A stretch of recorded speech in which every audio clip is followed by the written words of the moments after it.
बहुत समय पहले की बात है। एक घने जंगल के पास एक सुंदर सा तालाब था। उसमें हरे भरे पेड़ों की छाया पड़ती थी और पानी हमेशा साफ व ठंडा रहता था। उस तालाब में तीन अच्छे मित्र रहते थे, दो मछलियाँ और एक मेंढक।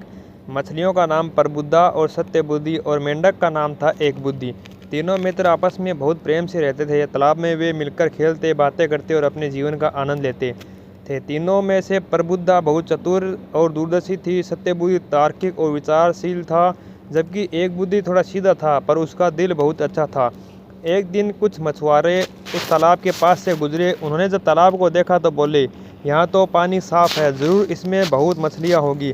कल सुबह आकर यहाँ जाल डालते हैं।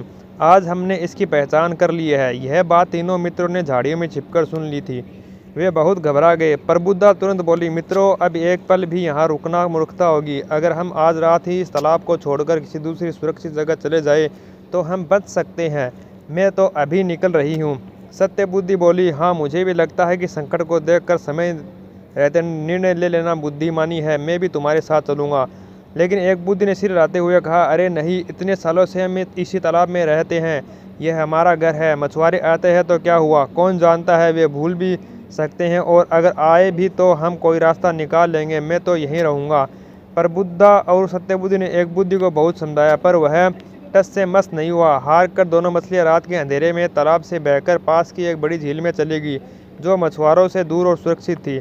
अगली सुबह सूरज की किरणों के साथ ही मछुआरे वापस आ गए। उन्होंने चारों ओर जाल डाला और पानी को घेर लिया। एक बुद्धि ने जब यह देखा तो वह डर गया। वह कभी इधर भागा, कभी उधर भागा, लेकिन जाल में फंस गया। मछुआरों ने उसे पकड़ लिया और अपने टोकरे में डाल दिया।